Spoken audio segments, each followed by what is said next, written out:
Okay, tonight we are reading The Little Prince. Let's go to chapter 1. When I was 6 years old, I came across a beautiful picture in a book about the jungle called True Stories. It showed a boa constrictor swallowing a wild animal. This is what it looked like. In the book it said boa constrictors swallow their prey whole without chewing it. Afterwards, they are unable to move. Then they sleep for 6 months while they digest. Please don't do that. That set me thinking about all the things that go on in the jungle, and with a crayon I did my first drawing. I called it drawing number 1. It looks like this. I showed my masterpiece to all the grown-ups and asked if they found it scary. They answered, "What's scary about a hat?" But my drawing was not of a hat. It was a boa constrictor digesting an elephant. So then I drew the inside of the boa to help the grown-ups understand the way they always need explanations. This is what my drawing number 2 looked like. The grown-ups told me to forget about drawing elephants inside boa constrictors and to concentrate instead on geography, history, arithmetic and grammar. Which is why, at the age of 6, seeing as my drawing number 1 and my drawing number 2 had been such a disaster, I gave up on a glorious career as an artist. Grown-ups never understand anything on their own, and it is a nuisance for children to have to keep explaining things over and over. So I had to choose another profession, and I learned to be a pilot. I flew all around the world, and it is true that geography came in very handy. I could tell the difference between China and Arizona at a glance, which is very useful if you lose your way at night. Over the years, I have met lots of sensible people and spent a lot of time living in the world of grown-ups. I have seen them at close quarters, which has done nothing to change my opinion of them. Whenever I met a grown-up who seemed fairly intelligent, I would test him with my drawing number 1. Which I have always kept to find out if he really was perceptive. But then he would always reply, "It's a hat." So instead of talking to him about boa constrictors or the jungle or the stars, I'd come down to his level and discuss bridge, golf, politics and neckties. And the grown-up would be delighted to meet such a reasonable man. Chapter 2. And so I lived alone, with no one I could really talk to, until 6 years ago when my plane broke down in the Sahara Desert. As I did not have a mechanic with me, or any passengers, I was going to have to make a complicated engine repair on my own. My life depended on it, since I had barely enough drinking water to last a week. The first night, I lay down on the ground and fell asleep, miles and miles from any living soul. I was more cut off than a castaway adrift in the middle of the ocean. So you can imagine my astonishment when I was awakened at daybreak by a funny little voice saying, "Please, will you draw me a little lamb?" What? Draw me a little lamb? I leaped to my feet as if I had been struck by lightning. I rubbed my eyes and stared, and I saw the most extraordinary little fellow studying me intently. This is the best picture I have managed to draw of him from memory.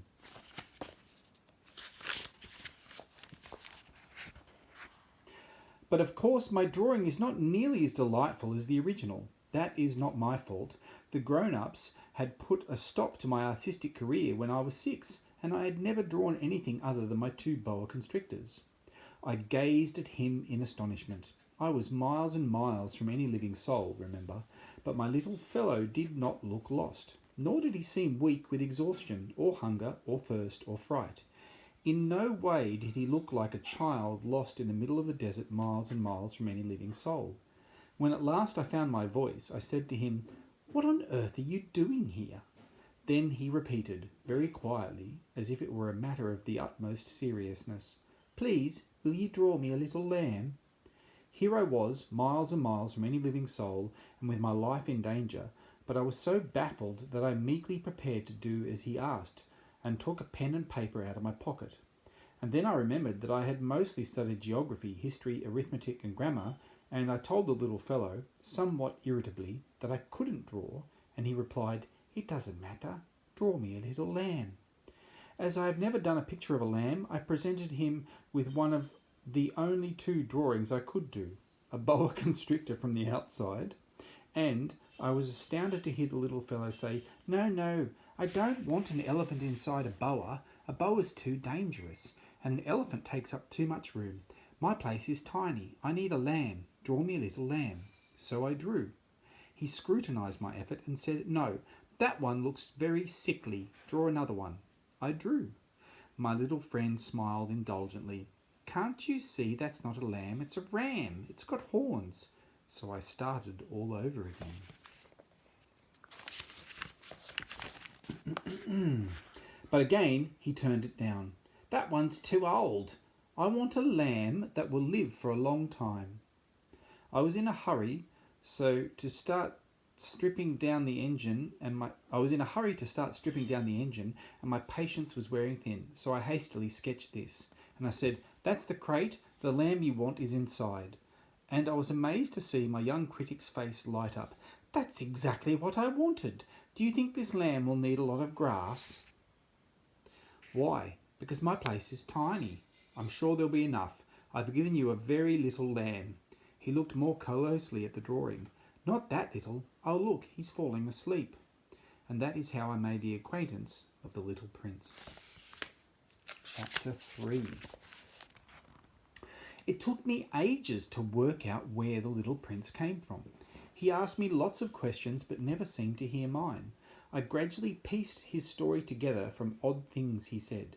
For instance, when he first caught sight of my plane, I shan't draw it, I can't draw anything that complicated. He asked me, "What's that thing?"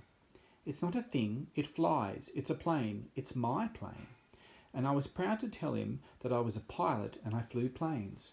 Then he exclaimed, "What? You fell out of the sky?" "Yes," I replied modestly. "Oh, that's funny." And the Little Prince gave a tinkling laugh which I found extremely annoying. I expect people to take my troubles seriously. Then he added, "So you came out of the sky too. What planet are you from?" It suddenly dawned on me that he was giving me an important clue as to his mysterious appearance, and I said, "You're from another planet, aren't you?" But he did not reply. Still staring at my plane, his head...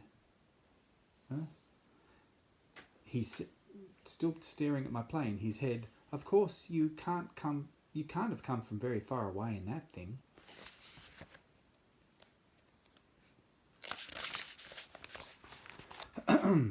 As he stood lost in thought for a while, then, taking my lamb out of his pocket, he examined his treasure. You can imagine how intrigued I was by his allusion to other planets. So I tried to find out more. "Where do you come from, little man? Where is your place? Where do you want to take my lamb?" He pondered for a while and replied, "The good thing about the crate is that at night it can be his house." "Exactly. And if you behave, I'll give you a rope to tie him up during the day, and a stake."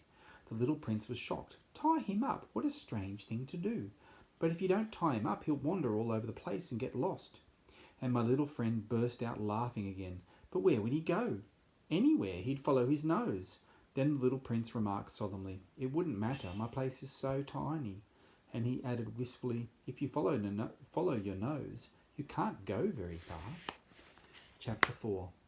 And so I learned something else of great importance, that the place he came from was barely bigger than a house. I should not have been that surprised. I knew very well that apart from big planets like Earth, Jupiter, Mars and Venus, which have names, there are hundreds of others which are sometimes so small they can only just be seen through a telescope. When an astronomer discovers a new one, he gives it a number for a name. He calls it Asteroid 325, for example. I have good reason to believe that the Little Prince's planet was Asteroid B6112. This asteroid has only been glimpsed once through a telescope, and that was by a Turkish astronomer in 1909.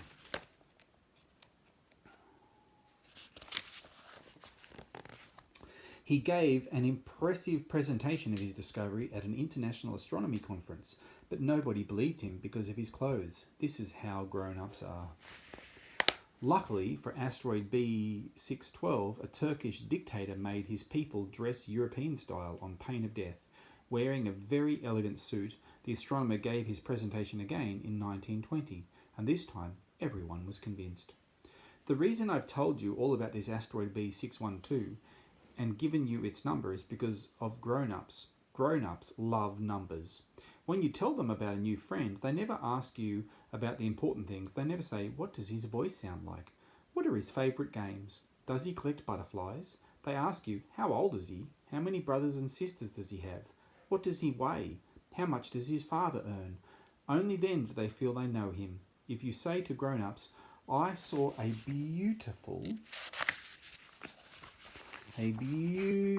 pink brick house with geraniums on the windowsills and doves on the roof, they can't picture it.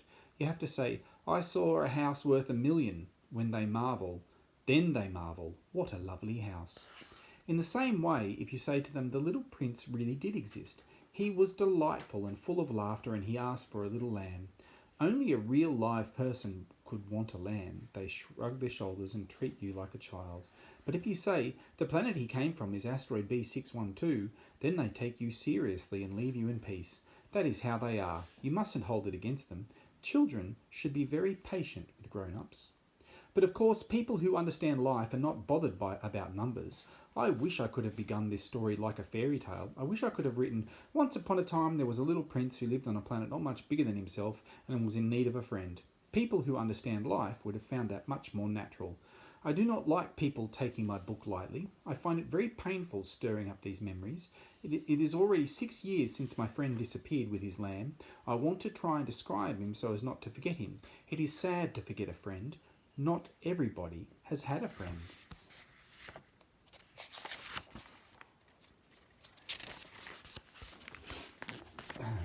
I don't want to become like those grown-ups who only care about numbers. So I bought a box of paints and some crayons.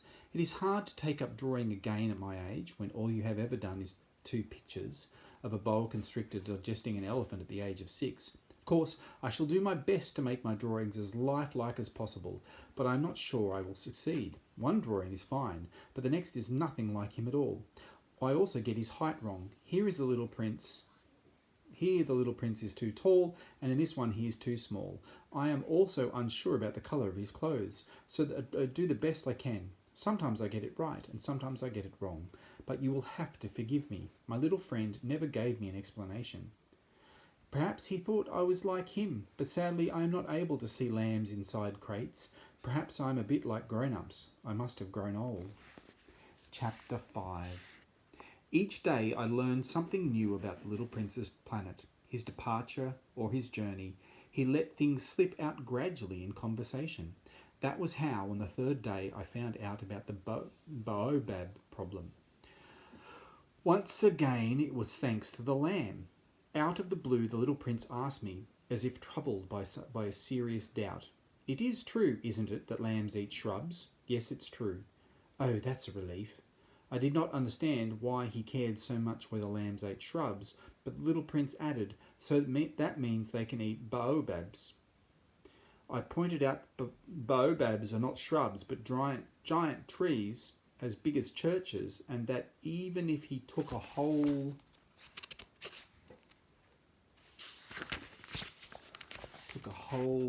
herd of elephants with him, they wouldn't be able to demolish even one baobab. The idea of a herd of elephants made the little prince laugh. They'd have to stand on top of each other. But before baobabs grow tall, they start off small. He had become serious again. That's very true, but why do you want your little lamb to eat the baby baobabs? He replied, what a silly question, as if it were obvious, and I had to rack my brains to work out the answer for myself. The fact was that on the little prince's planet there were good plants and bad plants, as there are everywhere, and good seeds from the good plants and bad seeds from the bad ones. But seeds are invisible, so they sleep deep in the earth until one of them feels like stirring. Then it stretches and gingerly pushes up a charming, harmless little shoot towards the sun. If it is a radish or a rosebush shoot, you can leave it to grow in peace. But if it is a bad plant, you have to pull it up at once, the minute you have identified it. Now, there were some fearsome seeds on the little prince's planet, and those were baobab seeds.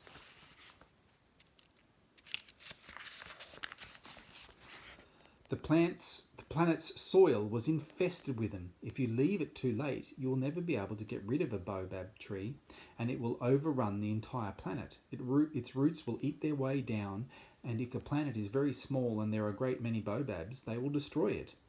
It's something you have to do every day, the little prince explained later. Once you've brushed your hair and cleaned your teeth, then you clean up your planet.